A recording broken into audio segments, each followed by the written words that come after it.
स्वागत है आपका पब्लिक टाइम्स में। नमस्कार, मैं संध्या। तो आइए देरी न करते हुए जानते हैं बिहार की खास खबरों को विस्तार से। आम बजट में इस बार गरीब तबके के लोगों को आवास देने की योजना है। पटना में अब तक 1,59,000 लोगों को इसका लाभ मिल चुका है। 87,000 से अधिक लोगों के पास आवास नहीं है। पटना जिले में स्वीकृत आवास प्लस योजना के लिए जल्द ही राशि आवंटन का काम शुरू हो जाएगा। पटना जिले में इंदिरा आवास योजना के तहत 61,486 लोगों को आवास दिया जा चुका है। प्रधानमंत्री आवास योजना के तहत 97,903 गरीबों को आवास दिया गया है। अब आवास प्लस योजना के तहत 87,106 लोगों को आवास के लिए राशि आवंटित की जाएगी। इसके लिए प्रखंडवार सूची भी तैयार कर ली गई है। केंद्रीय बजट में स्वास्थ्य के क्षेत्र में किए गए प्रावधानों से बिहार में मरीजों के लिए डिजिटल सुविधाओं का विस्तार होगा। केंद्रीय वित्त मंत्री निर्मला सीतारमण द्वारा पेश केंद्रीय बजट 2022 से 23 में स्वास्थ्य क्षेत्र में प्रौद्योगिकी का मुख्य स्थान रहा।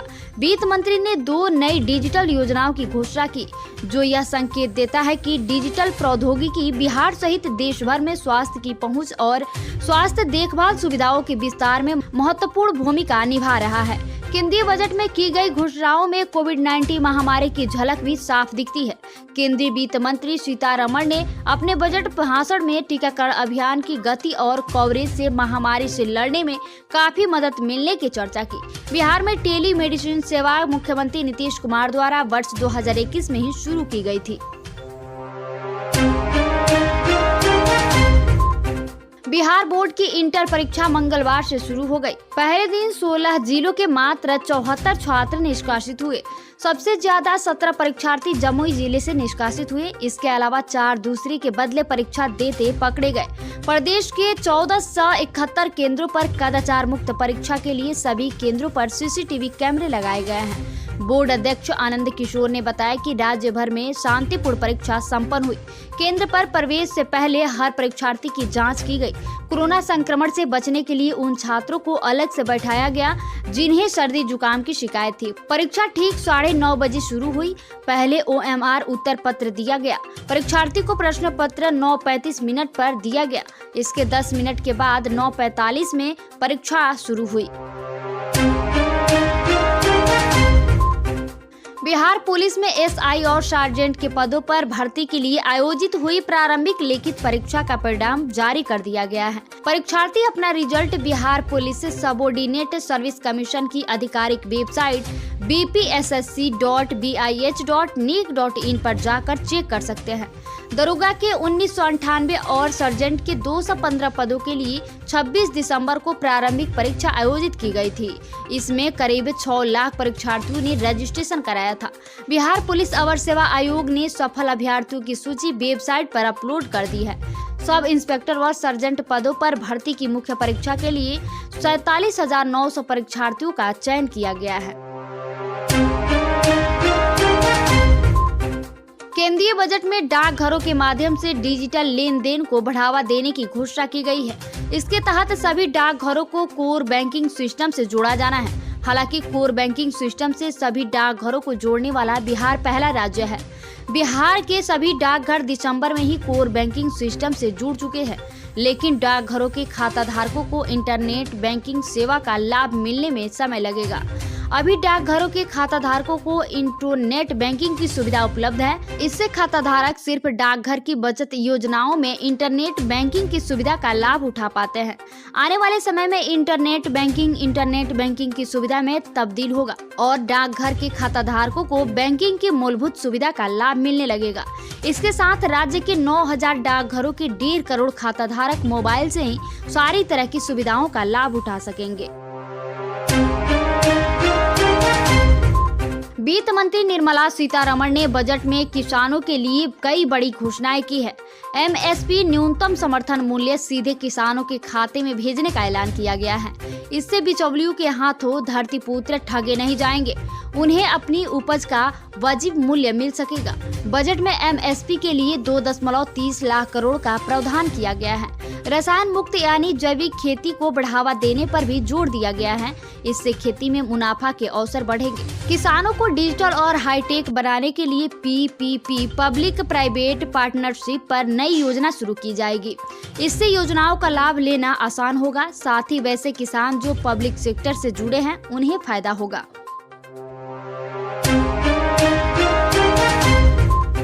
राजकोषीय प्रावधान के मुद्दे पर राज्यों को एक बड़ी राहत की घोषणा की गई है। वित्त मंत्री ने राज्य को 1 लाख करोड़ रुपया ब्याज मुक्त ऋण 50 वर्षों के लिए उपलब्ध कराने की घोषणा की है।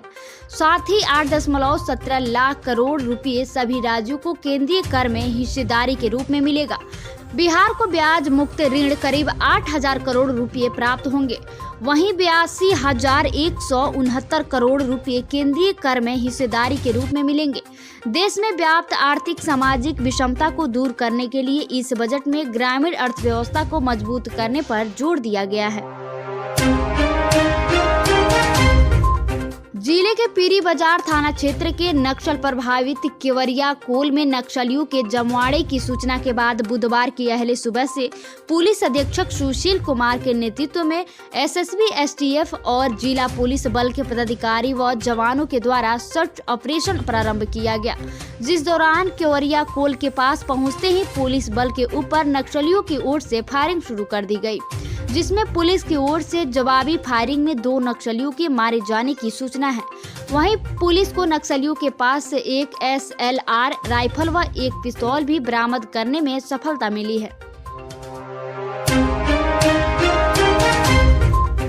वित्त मंत्री निर्मला सीतारमण की ओर से पेश बजट में अगले 3 साल में 400 नई वंदे भारत ट्रेनों का विकास व निर्माण किए जाने की घोषणा की गई है। इसका लाभ पटना को मिलने की उम्मीद है। वंदे भारत ट्रेन की सौगात पटना को भी मिलेगी।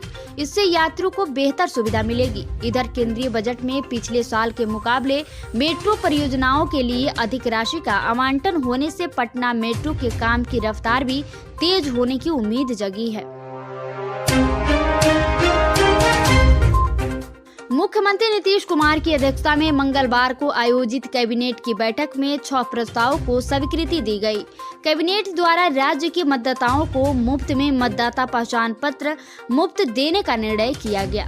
भारत निर्वाचन आयोग के निर्देश के आलोक में सभी नौ पंजीकृत मतदाताओं को 31 मार्च तक मुफ्त ईपिक दिया जा रहा है। इसके तहत बिहार में 1 जनवरी 2022 की अर्हता के आधार पर मतदाता सूची में 12,35,781 नए मतदाताओं का नाम सूची में शामिल किया गया है।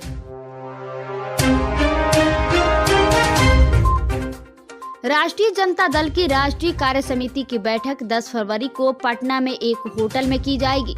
इसमें राजद के राष्ट्रीय अध्यक्ष से लेकर शीर्ष संगठन चुनाव के संदर्भ में निर्णय लिया जाएगा। बैठक में राजद के राष्ट्रीय अध्यक्ष लालू प्रसाद भी शिरकत करेंगे। पार्टी के राष्ट्रीय उपाध्यक्ष श्याम रजक ने बताया कि संगठन चुनाव को लेकर पार्टी की लोक नीति पर भी विचार किया जाएगा। उसका दस्तावेज तैयार किया जाएगा। गया जिले में 4 फरवरी को विश्व कैंसर दिवस के अवसर पर इस बीमारी से बचाव के लिए जागरूकता अभियान चलाया जाएगा। यह अभियान 10 फरवरी तक चलेगा। इस दौरान पूरे सप्ताह स्वास्थ्य विभाग द्वारा जिले में निःशुल्क कैंसर चिकित्सा परामर्श सह जागरूकता शिविर का आयोजन किया जाएगा। शिविर के माध्यम से आम जनों को कैंसर से बचाव के लिए जागरूक करने के साथ इसके लक्षण, कारण व बचाव की जानकारी दी जाएगी, ताकि लोग शुरुआती दौर में ही कैंसर का पहचान कर समय पर अपना इलाज शुरू करवा सके। इसको लेकर स्वास्थ्य समिति के कार्यपालक निदेशक संजय कुमार सिंह ने पत्र जारी कर राज्य के सभी सिविल सर्जन को आवश्यक निर्देश दिए हैं। नगर परिषद क्षेत्र में दुकान चलाने के लिए सरकार द्वारा सभी दुकानों को ट्रेड लाइसेंस लेना आवश्यक कर दिया है, लेकिन कुछ दुकानदार दुकानों का ट्रेड लाइसेंस लेना जरूरी नहीं समझ रहे हैं।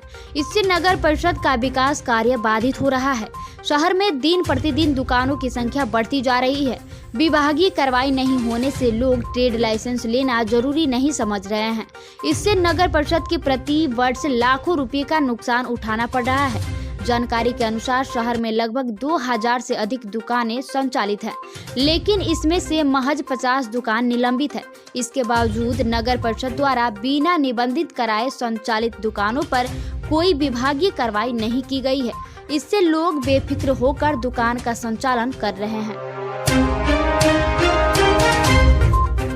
तो ये थी बिहार की खास खबर। वीडियो के अंत तक बने रहने के लिए आपको बहुत बहुत धन्यवाद।